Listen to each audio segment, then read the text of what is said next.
Closed doors, I'm a fool for your love.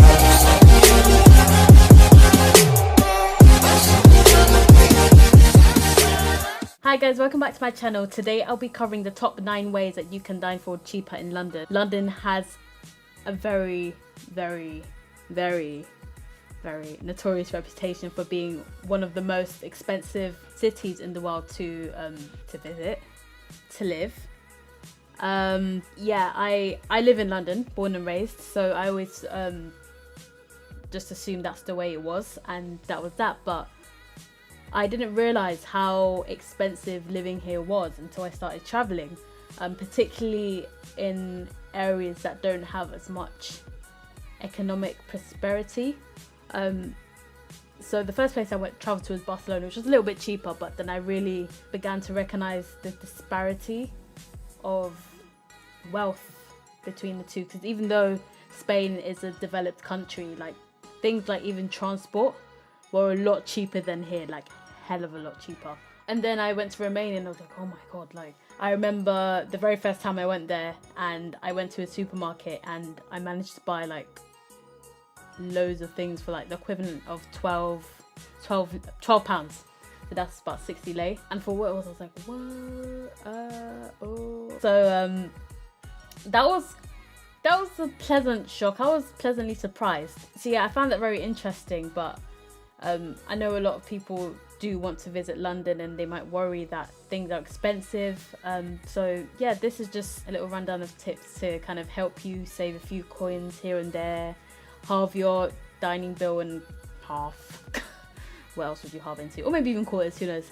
But yeah, let's get started. By the way, I'm looking down on my notes just to keep track of what I've planned to say in the video, so it's not that I'm not paying attention, it's all on my phone. Okay, so number 1, independent chains are king, literally. I say independent chain, or independent businesses rather. So rather than going to like, it's hard because there are some really sort of reasonable restaurants you can go to that are large chains in the UK, but I would definitely say try some of the independent chains as well. If you go into like more of the local neighborhoods like Camberwell, Brixton, or even like Harlesden, Willesden, or like Wembley, you can find some really decent restaurants. Again, TripAdvisor is Bay. Recommendations are always really useful, and I find that because obviously again they're not in the center of town, they're a lot more reasonable. But that's not to say you can't go somewhere like Nando's or Pizza Hut, places like that. You know, if you go at different times, which I will touch on later on. From what I found, it's a lot cheaper to eat at those if they're not in the center of town. So definitely try that. Number 2, lunchtime. I cannot stress this enough. Lunchtime. If you take nothing else away from this, don't go in the evening. The amount of times I've gone out with friends to have lunch rather than like dinner at night time, like it saves you so much money. Like I've gone to some really nice places and it's like it's a lot cheaper because they anticipate that most of the patrons will come at night, or in the evening rather. So I think that's something to bear in mind. Obviously it varies from eatery to eatery, but generally it's sort of like Monday to Friday, 12 to 5, 12 to 4, something like that, or 11 to 5, 11 to 4. So normally that's the kind of industry standard time frame they'd use. But it's definitely worth checking out, and a lot of the things on the lunch menu are pretty much the same things you find on the main menu anyway. So I'd definitely say try one of those out. Like the amount of times I've been to Frankie and Benny's, like I'm actually so sick of it now. Like they do 2 courses for like £10, it's crazy, and like decent portions as well. So definitely try out that tip. Number 3, definitely million, quadrillion, shamillion% use voucher websites. They are so useful, especially when you want to go to like restaurants that are higher class. I don't know if that's the best way to put it. Not like somewhere in Mayfair, but somewhere that's a bit nicer than sort of like Pizza Hut, for example, which is more casual dining. Bad and bougie, bad. Cooking up dope with a Uzi. I haven't used them personally, but I have seen them on the website. So places like, websites rather, like Voucher, Groupon are really, really good. I've heard so many great things. I know people that use them, and I've heard so many great things about them. So definitely try those websites, and you'll be sure to get discount. Healthy discount too. Number 4, refillable drinks. Refillable drinks are always good because I find that when you buy them inside the restaurant, they hike up the price because they're bringing you the drink. You know, people go on about, oh, you know, there's it comes into the costs of labor and running the business, which I understand.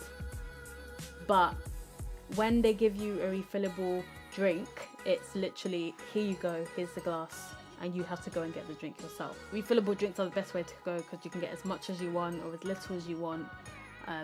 I tend to get that sometimes. I get it from time to time, but not too much anymore. I just get tap water, which, by the way, tap water in the UK is actually okay to drink, but I'm very pernickety, so I don't really anymore. I used to a lot. I will say Nando's tap water isn't really tap water because they just give you a glass and it actually comes out of this little like machine, so it's not, I don't think it's really tap water, so it's fine with me. It doesn't taste weird. So yeah, flavor drinks. Number 5, I'm sure all of you know, wherever you go in the world, alcohol costs money, so definitely try and stay away from the alcohol unless you're going to Wetherspoons. Stay away from the alcohol because obviously it costs money.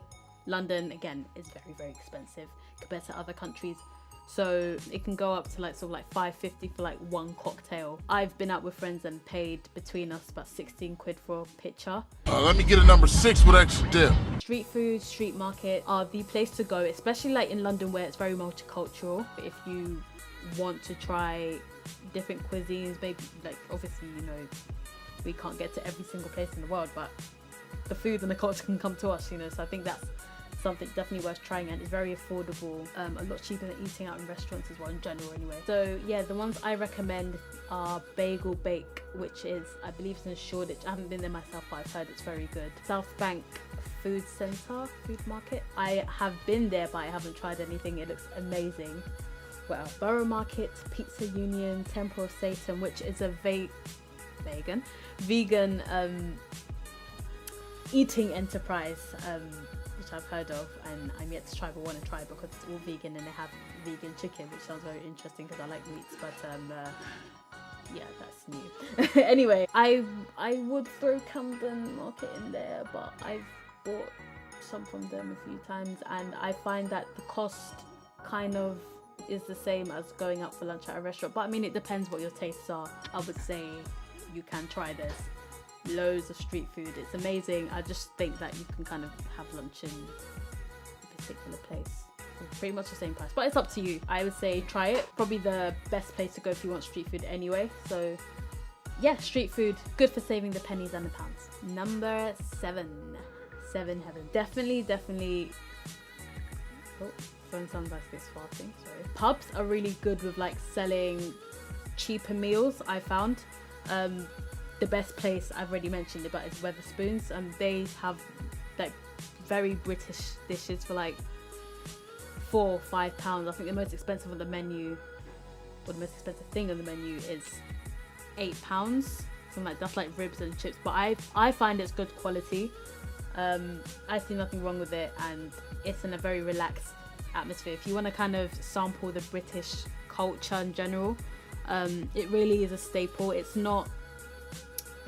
It's more among like white British people, which is British fundamentally, but it's like a staple of Britain, the pub. I think in almost every pub they'll serve fish and chips, so definitely worth taking a look at.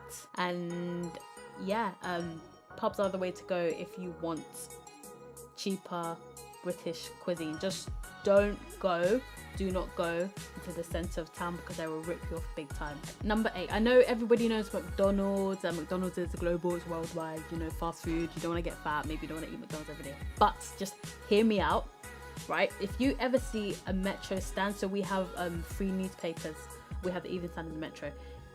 When you see a Metro stand full of like stacked up high with Metro newspapers, make sure you get hold of 1, 2, or maybe even 3, because basically every few days they'll have McDonald's vouchers printed. And it's very, very useful if like maybe there's one day you're like, oh, I just want McDonald's, and you can get like a Big Mac and chips, quarter pounder and chips, 6 nuggets and chips for $1.99.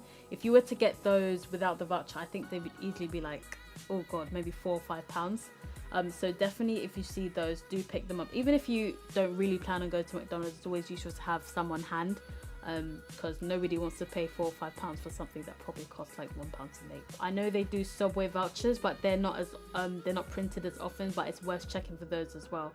And they make them a lot cheaper. I believe it makes like 6-inch for like £2 or something like that. Some, not all of the flavors, but some of them. So yeah, definitely pick up a Metro if you want some vouchers. I'll have 2 number 9s, a number 9 large. This applies for everywhere in the whole world, but definitely million, quadrillion. If you take nothing else away from this, I don't know if I said that before, but I'm just gonna include this one in that little group. Do not buy food from the centre of town. That includes places like Trafalgar Square, Charing Cross. Generally speaking, don't go to Mayfair unless you're rich. Don't go to places in Oxford Street unless you're rich. Don't go to restaurants in Charing Cross unless you're rich. The centre of town is inevitably more expensive because they know the tourists are there. The tourists want to spend money. You know, if you're looking out for your pocket, which I'm sure most visitors in London want to, don't go around those areas like Oxford Street, West End, that sort of thing. It's gonna hurt your pocket enough, but London is expensive enough as it is, and literally I mean, again, with casual dining, if you do go at lunch, obviously between like sort of 12 and 5, 11 and 5, do check because it varies. It will be cheaper, but even then, generally speaking, it is more expensive in the central areas. So I would highly recommend don't dine in those areas if you can avoid it, and if you do, try and go around lunch. Also, yes, okay, another quick one. Maybe I should tag on number 10. Number 10, okay, number 10. Don't buy fast food from the centre. And when I say fast food, or not just fast food, but sort of things that you wouldn't really eat in a restaurant as such. I'm not referring to McDonald's because it's more or less the same price everywhere. It is a bit more expensive in the centre, but not that much. But don't buy things like, you can get fish and chips on the go. You don't have to sit down. Don't buy that in the centre. Don't buy things like Savaloy and like wings and chips, because I went with my cousin. My cousin's from Canada, so she came to the UK with a friend. And they wanted to get fish and chips, and there was one place we went to by the London Eye, and it was like £10. I was in shock, you guys. I was like, what the actual is this? Like, what's the hell? Like, you're literally ripping people's pockets off their trousers. Like, what is going on? So I straight away told them, like, don't go here, it's too expensive. And not to mention, the lady behind the counter was rude as hell, so don't do that. There are so many places you can get like chicken and chips for like £2. Go in the centre, they'll be selling each for like £6, £7, £8. So yeah, don't do that. Chicken and chips is also very popular here. Kebabs, we don't have gyros. I used to say gyros, but we don't have them here. So yeah, don't buy things like that from the centre, especially don't buy. It's a lot cheaper once you sort of venture out of the centre into like maybe local neighbourhoods and things like that, and they're very popular. So yeah, that is it for this video. I hope you enjoyed it. Please let me know how you're finding the audio, this different setup. I wanted to try something different. I wanted to feel more relaxed, and actually I have, well, it's not mine, it's my brother's, but I have a microphone here that required a battery and it ran out, so I had to use my singing microphone, which is a lot better, but it's a bit more fiddly to set up and everything. But just let me know if it sounds weird, if it sounds great. Let me know if you've got any other tips and tricks for the country that you're from. I'm willing and eager to learn more. And yeah, don't forget to comment, don't forget to like, don't forget to favorite, and don't forget to subscribe, because I'm, you know, everyone's got to start somewhere, and I want to get talking to you, and I want to like cultivate my community of travelers. So yeah, that is it, and I will see you in the next one. Bye.